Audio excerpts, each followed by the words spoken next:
বিসমিল্লাহির রহমানির রহিম। আসসালামু আলাইকুম ওয়ারাহমাতুল্লাহি ওয়াবারকাতুহু। সম্মানিত দর্শক, আজকে আমি পবিত্র কোরআন থেকে হযরত মূসা আলাইহিসসালামের সঙ্গে হযরত খিজির আলাইহিসসালামের সাক্ষাতের একটি কাহিনী আপনাদেরকে শোনাবো। ইসলামের ইতিহাসে এক গুরুত্বপূর্ণ ঘটনা হলো হযরত মূসা আলাইহিসসালামের সাথে হযরত খিজির আলাইহিসসালামের সাক্ষাৎ। সহিহ বুখারী শরীফে হযরত উবাই ইবনে কাব রাদিয়াল্লাহু থেকে বর্ণিত যে হযরত রাসূল সাল্লাল্লাহু আলাইহি সাল্লাম বলেন, একবার মূসা আলাইহিসসালাম বনী ইসরাইলের এক সভায় আলোচনা করছিলেন। এমন অবস্থায় কেউ একজন ব্যক্তি প্রশ্ন করলেন, হে মূসা আলাইহিসসালাম, বর্তমানে সবচেয়ে জ্ঞানী কে? তিনি ভেবেছিলেন, বর্তমানে আমি তো আল্লাহর মনোনীত রাসূল, সুতরাং আমি জ্ঞানী।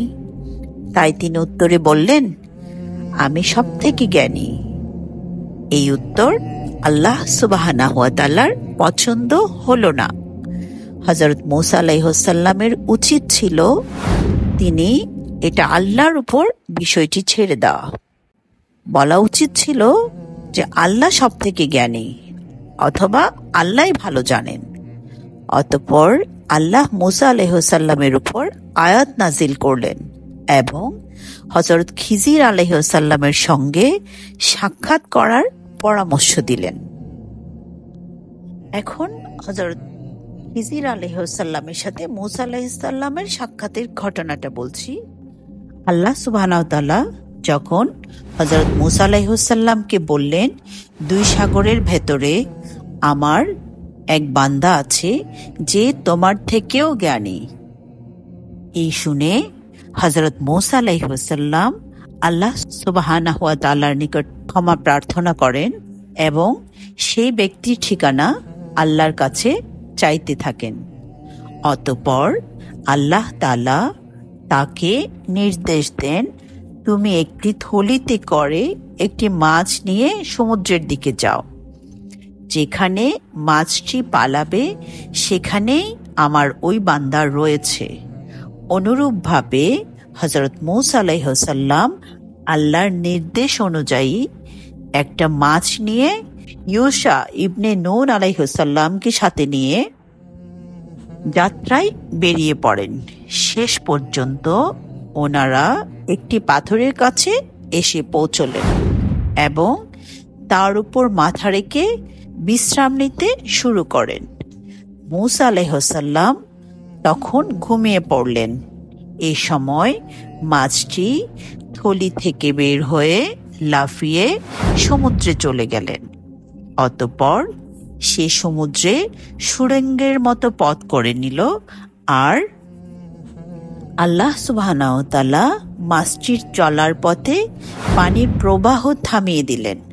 ফলে তার যাওয়ার পথটি সুড়ঙ্গের মতো হয়ে গেল। তারপর তারা দুজনে অবশিষ্ট রাত এবং পুরো দিন পুনরায় চলতে লাগলেন। পরদিন সকালে হযরত মূসা আলাইহিসসালাম ওনার সাথীকে বললেন, খাবার নিয়ে আসো তো, আজকে খুব ক্লান্ত বোধ করছি এবং অনেক খিদাও পেয়েছে। হযরত মূসা আলাইহিসসালামকে আল্লাহ সুবহানাহু ওয়া তাআলা যে স্থানে যাবার কথা বলেছিলেন সেই স্থান অতিক্রম করার পূর্ব পর্যন্ত তিনি ক্লান্ত বোধ করেননি, মানে ক্ষুধা বোধ করেননি, ক্ষুধাও আসেনি ওনার। তখন হযরত ইউশা বিন নুন আলাইহিসসালাম বললেন, আপনি কি ভেবে দেখেছেন যে পাথরটির নিকট আমরা বিশ্রাম নিয়েছিলাম সেখানে মাছটি পালিয়ে সমুদ্রের মধ্যে চলে গেছে, কিন্তু আমি মাছটির কথা আপনাকে বলতে ভুলে গিয়েছিলাম। শয়তানি আমাকে এই কথাটা ভুলিয়ে দিয়েছে। হযরত মূসা আলাইহিসসালাম বললেন, আমরা তো সেই স্থানটিরই অনুসন্ধান করছি। তারপর ওনারা দুজন ওনাদের পদচিহ্ন দেখে দেখে আবার সে স্থানে ফিরে আসেন এবং ওই পাথরের নিকটে পৌঁছে দেখলেন এক ব্যক্তি কাপড় মুড়ি দিয়ে বসে আছেন। মূসা আলাইহিস সালাম ওনাকে সালাম দিলেন তিনি সালামের জবাব দিয়ে বললেন, তুমি কে? হযরত মূসা আলাইহিসসালাম বললেন, আমি মূসা। খিজির আলাইহিসসালাম জিজ্ঞেস করলেন, আপনি কি বনি ইসরাইল বংশীয় মূসা? মূসা আলাইহিসসালাম বললেন, হ্যাঁ, আমি এসেছি এই জন্য সত্য পথের যে জ্ঞান আল্লাহ সুবহানাহু ওয়া তাআলা আপনাকে দান করেছেন তা হতে আপনি আমাকে শিক্ষা দিবেন। হযরত খিজির আলাইহিসসালাম বললেন, হে মূসা, আমার আল্লাহ প্রদত্ত কিছু জ্ঞান আছে যা আপনি জানেন না, আর আপনিও আল্লাহ প্রদত্ত এমন কিছু জ্ঞানের অধিকারী যা আমি জানি না। মূসা আলাইহিসসালাম বললেন, আমি কি আপনার সাথী হতে পারি? খিজির আলাইহিসসালাম বললেন, আপনি কিছুতেই আমার সাথে ধৈর্য ধারণ করতে পারবেন না। যে বিষয় আপনার জ্ঞানের আওতাধীন নয় সেই বিষয়ে আপনি ধৈর্য ধারণ করবেন কেমন করে? মূসা আলাইহিসসালাম বললেন, ইনশাআল্লাহ আপনি আমাকে ধৈর্যশীল হিসাবেই পাবেন এবং আপনার কোনো আদেশ আমি অমান্য করব না। অতঃপর ওনারা দুজন সাগরের কিনারা ধরে হেঁটে চললেন। তারা একটি নৌকায় চড়লেন। তখন হযরত খিজির আলাইহিসসালাম নৌকা থেকে নামার আগে কুড়াল দিয়ে নৌকার একটি তক্তা খুলে ফেললেন। এটা দেখে মূসা আলাইহিসসালাম বললেন, মাঝিরা তো কোনো পারিশ্রমিক ছাড়াই আমাদেরকে নৌকায় তুলে পৌঁছে দিল, আর আপনি তাদের নৌকার তক্তা খুলে ফেললেন? তারা তো ডুবে যাবে। আপনি এটা ঠিক করলেন? আপনি কি করলেন? তারা তো মারাই যাবে। তখন হযরত খিজির আলাইহিসসালাম বললেন, আমি কি বলিনি আপনি আমার সাথে ধৈর্য ধারণ করতে পারবেন না? তখন হযরত মূসা আলাইহিসসালাম বললেন, আমার ভুলের জন্য আমাকে অপরাধী করবেন না এবং আমার এই আচরণে আমার প্রতি কঠোর হবেন না।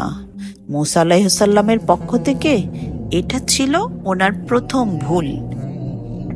অতঃপর নৌকাটি তীরে লেগে যায়। নৌকা থেকে নেমে তারা চলতে থাকেন। পথে কতগুলো শিশু খেলা করছিল।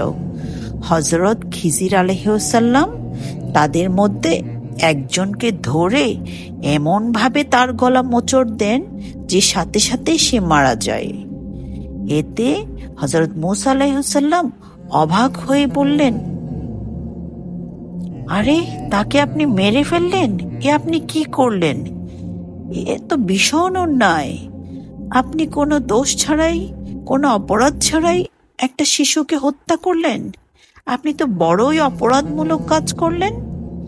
হযরত খিজির আলাইহিসসালাম বললেন, আমি প্রথমেই বলেছিলাম আপনি কিছুতেই আমার সাথে ধৈর্য ধারণ করতে পারবেন না। মূসা আলাইহিসসালাম বললেন, আমার ভুল হয়ে গেছে, এইবারের মতো ক্ষমা করে দিন। এরপর যদি আমি আপনাকে কোনো প্রশ্ন করি তাহলে আপনি আমাকে আর আপনার সাথে রাখবেন না। তখন হযরত খিজির আলাইহিসসালাম বললেন, আচ্ছা ঠিক আছে, সামনে চলুন। এক গ্রামের উপর দিয়ে যাওয়ার সময় তারা গ্রামবাসীদের কাছে খাবার চাইলেন, কিন্তু সেই গ্রামবাসীরা ওনাদেরকে মেহমানদারি করতে কিছুতেই রাজি হলো না। তখন হযরত খিজির আলাইহিসসালাম এই গ্রামের একটি প্রাচীন পড়ে যাচ্ছিল এরকম একটা ডালকে হাত দিয়ে টেনে সোজা করে দিলেন এবং প্রাচীরটিতে কিছু কাজ করলেন। এটা দেখে হযরত মূসা আলাইহিসসালাম আশ্চর্য হয়ে গেলেন। বললেন, আরে, আপনি তো চাইলে এর বিনিময়ে আমরা কিছু খাবার নিতে পারতাম। এরা তো কেউ আমাদেরকে খাবার দিতে চাইলো না। আপনি কেন শুধু শুধু কোনো পারিশ্রমিক ছাড়াই ওদেরকে এই কাজটা করে দিলেন? তখন হযরত খিজির আলাইহিসসালাম বললেন, ব্যাস, এটাই তোমার আর আমার মধ্যে বিচ্ছেদের সময়। এরপর হযরত খিজির আলাইহিসসালাম বললেন, হে মূসা, যে বিষয়গুলোতে আপনি ধৈর্য ধারণ করতে পারেননি আমি তার ব্যাখ্যা আপনাকে বুঝিয়ে দিচ্ছি। প্রথম ঘটনা, যে নৌকাটি আমি তক্তা তুলে ফেলেছিলাম, খুঁতযুক্ত করে দিয়েছিলাম। সেটা ছিল দরিদ্র 10 ভাইয়ের নৌকা। তাদের মধ্যে 5 ভাই ছিল বিকলাঙ্গ, অবশিষ্ট 5 ভাই মেহনত মজুরি করে অন্যদের সবার জীবিকার ব্যবস্থা করত। নদীতে নৌকা চালিয়ে টাকা পয়সা উপার্জন করাই ছিল তাদের একমাত্র পেশা। নৌকাটি যেদিকে যাচ্ছিল সেদিকে ছিল এক জালিম বাদশাহ, যে নিখুঁত নৌকা পেলেই ছিনিয়ে নিত। তাই আমি চাইলাম যে এই নৌকাটিকে খুঁতযুক্ত করে দেয়, যাতে তাদের শেষ সম্বলটুকু বেঁচে যায় এবং তারা এই নৌকা দিয়ে তাদের জীবিকা নির্বাহ করতে পারে। আর দ্বিতীয় যে ঘটনা, সেটা হচ্ছে যে বালককে আমি হত্যা করলাম, তার পিতামাতা ছিল অত্যন্ত সৎ লোক। কিন্তু আমার মনে হচ্ছিল যে এই ছেলেটি বড় হয়ে তার পিতামাতাকে প্রচুর কষ্ট দিবে। সে কুফরে লিপ্ত হয়ে পিতামাতার জন্য ফিতনা হয়ে দাঁড়াবে এবং তার ভালোবাসায় পিতামাতার ঈমানও বিচ্ছিন্ন হয়ে যেতে পারে। এই জন্য আমি ইচ্ছা করলাম যে আল্লাহ সুবহানাহু ওয়া তাআলা এই সৎ ঈমানদার পিতামাতাকে এই ছেলের চাইতে উত্তম সন্তান দান করুন। এরপর যে প্রাচীরের কথা আপনি বললেন, সেই প্রাচীরটি ছিল নগরের 2জন এতিম বালকের। এর নিচে ছিল তাদের গুপ্তধন, যা তাদের পিতামাতা রেখে গিয়েছিল। এতে ইঙ্গিত রয়েছে যে হযরত খিজির আলাইহিস সালামের মাধ্যমে এতিম বালকদের জন্য রক্ষিত গুপ্তধনের হেফাজতের। এই জন্য তাদের পিতামাতা সৎকর্মপরায়ণ আল্লাহর প্রিয় বান্দা ছিলেন। তাই আল্লাহ তাআলা চেয়েছিলেন যে বাচ্চারা একটু বড় হয়ে এই গুপ্তধন লাভ করুক। সুতরাং হে মূসা, আপনি বুঝতেই পারছেন এতক্ষণ ধরে আমি যে কাজগুলো করেছি, এগুলো আমার ইচ্ছাতে নয়, বরং আল্লাহ সুবহানাহু ওয়া তাআলার ইচ্ছাতেই হয়েছে। তখন মূসা আলাইহিস সালাম বললেন, ঠিক আছে, আমি বুঝে গেছি। এরপর তিনি সেখান থেকে হযরত খিজির আলাইহিস সালামের সাথে বিদায় নিয়ে হযরত ইউসা আলাইহিস সালামের নিকট ফিরে আসলেন। তিনি হযরত ইউসা আলাইহিস সালামকে বললেন, তোমার খুব কষ্ট হয়েছে তাই না? তোমাকে আমি কয়েকদিন ধরে দাঁড় করিয়ে রেখেছি। তখন হযরত ইউসা আলাইহিস সালাম বললেন, কই, আপনি তো এইমাত্র গেলেন এবং আবার ফিরে আসলেন। তখন হযরত মূসা আলাইহিস সালাম আল্লাহ সুবহানাহু ওয়া তাআলার জ্ঞানের পরিধি বুঝতে পেরে লজ্জিত এবং ক্ষমা প্রার্থনা করে আবার তিনি পুনরায় নিজের গোত্রের কাছে ফিরে এলেন। ধন্যবাদ সবাইকে, ভালো থাকুন। এর মাধ্যমে আমরা এই শিক্ষাটা পেলাম যে আল্লাহ সুবহানাহু ওয়া তাআলা শুধুমাত্র ওনার জ্ঞান, ওনার অহংকার, মানে অহংকার শুধু আল্লাহর চাদর। কেউ কখনো কোনো বিষয়ে অহংকার করতে পারবে না। কেউ অহংকার করা মানে আল্লাহ সুবহানাহু ওয়া তাআলার চাদর নিয়ে টানাটানি করা। এটা কেউ পছন্দ করে না। আল্লাহ মোটেও পছন্দ করেন না যে কোনো বান্দা অহংকার করুক। হয়তো হযরত মূসা আলাইহিস সালাম যে উত্তরটা দিয়েছিলেন যে আমি জ্ঞানী, এটা ওনাকে পরিশুদ্ধ করার জন্যই আল্লাহ সুবহানাহু ওয়া তাআলা ওনাকে এই শিক্ষাটা দিয়েছেন। এর মাধ্যমে আমাদের শিক্ষা হলো এই যে আল্লাহর মহান এই বিশ্বে, জ্ঞানের মহাসমুদ্রে আমরা আসলে কিছুই না। আমাদের অহংকার করার মতো কিছুই নেই।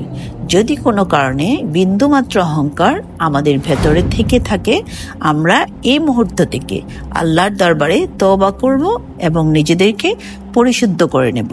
সবাই ভালো থাকবেন। আসসালামু আলাইকুম ওয়া রাহমাতুল্লাহি ওয়া বারাকাতুহু।